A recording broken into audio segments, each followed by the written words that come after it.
Welcome back to the Us vs. Them YouTube channel. I'm your host Vince, and I'm here to break down 3 more fights for the fights this weekend on the Whittaker versus DeRitter card. Those fights are Amanda Ribas versus Tabatha Ricci, Davey Grant versus Damon Blackshear, and Muslin Salikhov versus Carlos Leal. I see at least one of the dogs on these 3 that really has a good chance of winning. So let's get into it. The first fight that we're going to get into is Amanda Ribas versus Tabatha Ricci. Amanda Ribas is coming in as the favorite, minus 188. Tabatha Ricci is plus 146. Amanda Ribas is coming in with a 12-6 record, 31 years old, and 7-5 in the UFC. She has a win over Verna Jandiroba, and that's the last girl to beat Verna. So obviously that win is aging really well. In that fight, she showed a lot of toughness. I think she got down early in that fight. She lost the first round, but she was able to battle back. She was able to score some damage that really affected the outcome of the fight, especially late in the 3rd round. She landed a nice kick to the body, which opened up a big head kick. Verna's hands dropped, boom, big head kick, and she goes down. And I think that was what stole the round and stole the fight for her. It was a clear decision win for her, for sure. But she showed a lot of toughness, and that definitely leads well to this fight leading in with Tabatha Ricci. Amanda Ribas also fought Rose Namajunas and lost a 5-round decision in that fight. It was a pretty boring fight, if I'm going to be honest with you. Rose is Rose. She's going to outstrike. She's got excellent footwork. I think that was the biggest difference maker in this fight. Every time Amanda Ribas was there to try to strike, Rose was just not there. So every time she was gliding in and out, finding her punches, and then gliding out before Amanda can do anything about that. Amanda was able to land a couple takedowns using her judo, which I think could be a difference maker in the Tabatha Ricci fight. But Rose was able to work back up, and she wasn't able to capitalize on too much of anything on top. Tabatha Ricci is coming to this fight with an 11-3 record and a 6-3 UFC record. She's 30 years old, and she recently had a decision win over Angela Hill. I don't really hold a lot of value in the Angela Hill win. Angela Hill is tough, don't get me wrong, but she's kind of a journey woman for the division. She was 18-14 leading into she's 18-14 now, actually. But she was 39 years old at the time of the fight. And it was a pretty scrappy fight, honestly. I think as the fight started going on, Angela Hill started finding more success with the striking. I think she might have stole the 3rd round. But to be honest with you, I think Ricci was able to squeak that one out. But again, with a fighter like Angela Hill coming in 18-14, almost 40 years old, on the verge of retirement, that's kind of a girl that you kind of want to go in and dominate a little bit, maybe even find a finish, and I just didn't see that for Tabatha Ricci. She also lost a split decision fight to Lupita Godinez. Godinez definitely came into that fight with way crisper striking, way nicer boxing.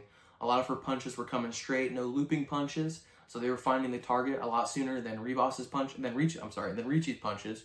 Ricci kept trying to implement the grappling because she knew that was going to be her path to victory. Godinez is, like I said, super tough in boxing.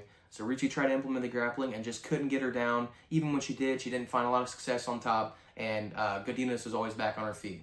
That fight was actually a split decision, but when I rewatched that, I had it 3-0 Godinez. I think there was a competitive fight, don't get me wrong. It was close rounds, but it was decisive round. I think Godinez won all 3 of those rounds. When you look at these 2 together and these 2 fighting, you can definitely see this is going to be a very close fight. Ribas and Ricci have very similar striking styles. They both have been outstruck in fights and relied on their grappling to find a path to victory, not always being successful in that, but they both have been outstruck.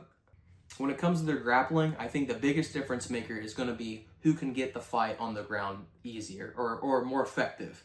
I think when it comes to who can do that, I kind of give the nod to Amanda Ribas based on her judo experience. She's a black belt in judo, and in women's MMA, judo is a lot more effective than it tends to be in men's MMA. So with her high-level judo experience and her ability to get the fight to the ground, I'm leaning towards Amanda Ribas to get the decision in this fight. I think it's definitely going to go to decision.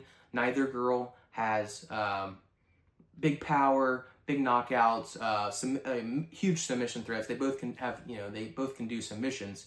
But I think Amanda Ribas by decision is my official pick. The next fight that we're going to get into is Damon Blackshear versus Davey Grant. Blackshear currently is a minus 295 favorite, and Davey Grant is a plus 220. Blackshear is coming into this fight with a 5-3 UFC record. He has a really solid pre-UFC schedule, and he's fought some tough fights in the UFC. He's currently riding a 3-fight win streak, and he's also super active. I believe this is going to be his 4th fight in 2025. When it comes to the striking for Blackshear, he definitely finds more success when he's moving forward and he's also mixing in his wrestling. He tends to also jump in striking exchanges, which really got him into trouble against Montel Jackson. Montel Jackson is a problem, though. We all know that. And he's a huge power puncher, especially for the division. So jumping in against a guy like that, not the best idea. And Montel Jackson made him pay with an early KO. Blackshear typically uses wrestling as his path to victory in most of his fights. He is not very wrestling focused. He definitely will strike with people, but he definitely leans on wrestling to find a path to victory. In his fight against Jose Johnson, we saw him get a twister submission, which obviously we don't see a lot of those. He also earns a lot of takedowns when he gets in close range. So instead of staying in close range and doing dirty boxing, he'll lock up a body lock and try to drag somebody down to the ground, which is really effective. And I can see that being an option for him against Grant. An X factor for Blackshear is his cardio. He tends to slow down as fights go on. In his fight against Bautista, we saw him slow down, but you can't really hold that against him too much because he did take that fight on a 1 week's notice. Against Yusuf Zalal, he on the judges' scorecards at least, he won the first 2 rounds. They were close rounds, but he started slowing down, and Zalal noticed that and started landing some big damage, especially late in the round, and scored a 10-8 round on 2 of the judges' scorecards. And that's why the fight was a majority decision.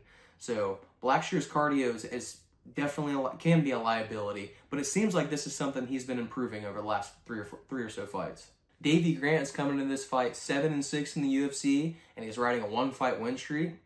Davey's used to being a taller fighter or a longer fighter, so when it comes to his striking, he likes to mix in a lot of punches and kicks at range and utilize his length to his advantage. He also has KO power late in the fight. He's earned KOs in the 3rd round, which is always good to see. And he does his best in striking when he's moving forward. And I definitely see against Blackshear, he's going to be the guy that's more leading the dance, the one that's going forward and trying to create some action. Davey is also a really well-rounded fighter. I think his grappling is also pretty decent.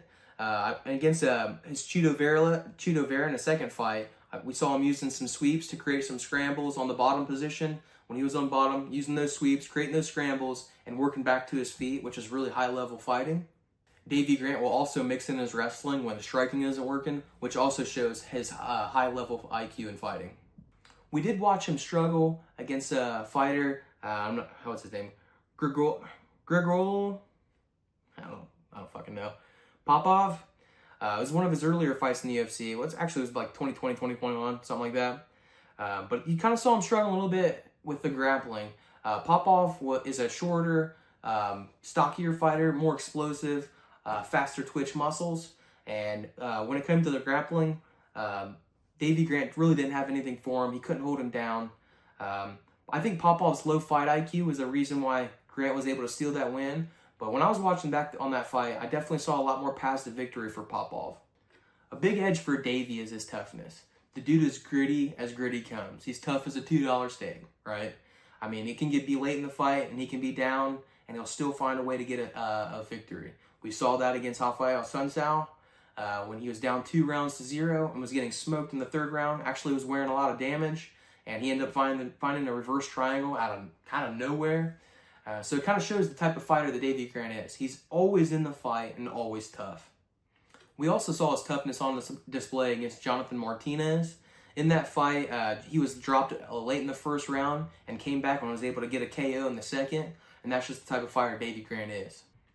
We also saw his grittiness on display against Daniel Marquez. Daniel Marquez is coming into that fight undefeated. He's only lost one since, and that was to Montel Jackson, I believe, by decision. And I think Davey Grant really showed that Marquez has a lot of holes. Not a lot of holes, but he has holes in his game that can be exploited. He lost a super competitive split decision fight, and he's just the type of fighter that honestly just doesn't give a fuck. He's always going to go forward. He's always going to try to win, and it doesn't matter who is in front of him. That's just who Davey Grant is. When I look at both these guys' styles, I do think that they both have similar styles in fighting, They're both longer, rangier fighters. I think Davey Grant probably uses that range a little better, but you'll also see Blackshear throwing in kicks and punches at range. Both fighters are decent in their grappling, but we've seen in past fights that they're both susceptible to sweeps. This might make it hard for Blackshear to get control time on top, which we know that's going to be his path to victory. One of his paths to victory is getting control on top and landing some damage on top. But him being susceptible to sweeps and Davey Grant having success with sweeps might make that a little challenging. When it comes to my official prediction, this one's tough. I'm not gonna lie to you, this one is a tough fight. This is gonna be a close fight. I also think it's gonna be a really exciting fight too. When you look at a guy like Davey Grant, he's 39 years old, he's tough as nails, but he is also 39 years old. I think that's gonna play a factor in this fight. I also think it's going to play a factor that Davey Grant has a lot of scar tissue on his forehead, and I think he's going to be wearing some damage as the fight goes on. I think what's going to happen in this fight is they're going to be very similar in their striking, and they're going to be very similar in their grappling. It's going to seem like nobody's really getting an edge, but I think Blackshear, in the eyes of the judges, is going to start getting the edge because Davey Grant is going to be wearing some damage on his face.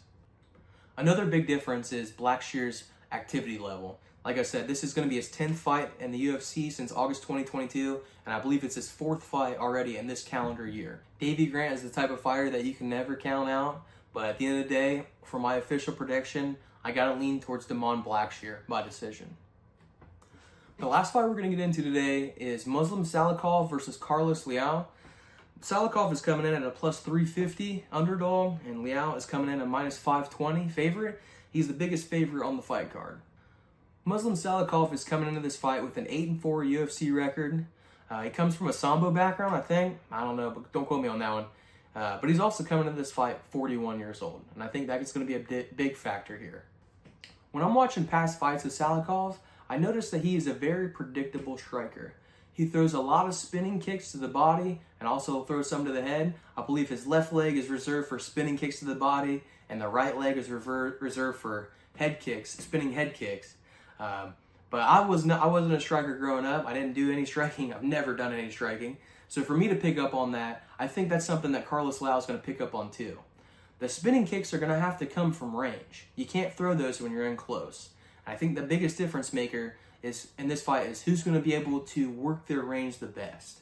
Carlos Leal is definitely the type of fighter that wants to get in close and utilizes dirty boxing and make it a gritty brawl. When we look at the Rinat Fakhretdinov fight, with Carlos Leal, Carlos was able to find a lot of damage in close range, utilizing his dirty boxing and honestly also utilizing his tough chin. In that fight, we saw him go down probably in the first round 1-0. He ended up losing that fight officially on the scorecards, but I think that was a clear robbery in my mind. I think Carlos Leal definitely won rounds 2 and 3 based on damage. And we saw Rinat Fakhretdinov shoot a lot of takedowns as the fight went on. We also seen him start to fade away too as the fight went on, which is interesting because Carlos Leal was the one that took that fight on short notice. That was his debut fight as well, and he's fighting Rinat Fakhretdinov, who's a monster, 5-0 in the UFC and 4-0 coming into that fight. Since that fight, Rinat Fakhretdinov has not fought since, and this will be Carlos Leal's second fight. So it makes you wonder who took the most damage during that fight. Carlos Leal doesn't have a lot of footage of him using grappling in an offensive manner, but in the Rinat fight, we did see that he was able to work back up when he was taken down throughout the entire fight, basically. Every time he was taken down, he didn't take any damage and he was able to work back to his feet, and you saw him start to gain a lot more confidence with his striking because he knew, worst case scenario, he's getting taken down and he's also getting right back up. So there's no risk to it. We also saw Carlos Leal start to gain more confidence with his takedown defense. He seemed like he started wearing on Rinat Fakhretdinov as the fight went on, and not only was he able to get it back up when he got taken down, but he was able to stuff a lot more takedowns, which also gave him a lot of confidence, and gave him more confidence to stay in the pocket, in close range, and where he wants to be and land those big shots. When I'm breaking down both of these fighters, I'm noticing that Salikhov is just more one-dimensional. He seems like he comes into every single fight with the exact same game plan, and he's not willing to deviate from that game plan too awful much. He loves his spinning kicks, like I said, and he'll pepper in some wrestling when his spinning stuff doesn't work, or later in the fights when he starts getting tired. But I don't think that that's going to be too much of a danger for Carlos Leal. Carlos Leal is going to want to go forward. He's going to want to put pressure on. So I think he's going to win the range battle. He's going to put the fight in the range that he wants to be and land the bigger shots. Salikhov has solid takedowns, but we already saw with Carlos Leal in the Renat Facardino fight that even if he does get taken down, he's going to get back up. And in past fights with Salikhov, I've noticed that when he's utilizing takedowns, it's because either A, he needs a break, or B, striking isn't going well. And either of those options is not really good and not really a good path to victory. I think even if Salikhov does land a takedown, I don't think he's going to do any damage with it. I see Carlos Leal working back to his feet and getting back to the close range striking that he wants. As far as my official prediction goes, I'm not really going out on a limb on this one either, but I'm going to go Carlos Leal by knockout. Well, that's all I got for you guys today. Stay tuned for tomorrow's video where I'm going to break down 3 more fights for the upcoming event, Whittaker versus De Ridder. Those fights are going to be Bryce Mitchell versus Said Nurmagomedov, Nikita Krylov versus Bogdan Guskov, and Asu Amabayev versus Jose Ochoa. If you like any of the predictions, go ahead and leave a comment below. Otherwise, I'll see you guys tomorrow. I'm out.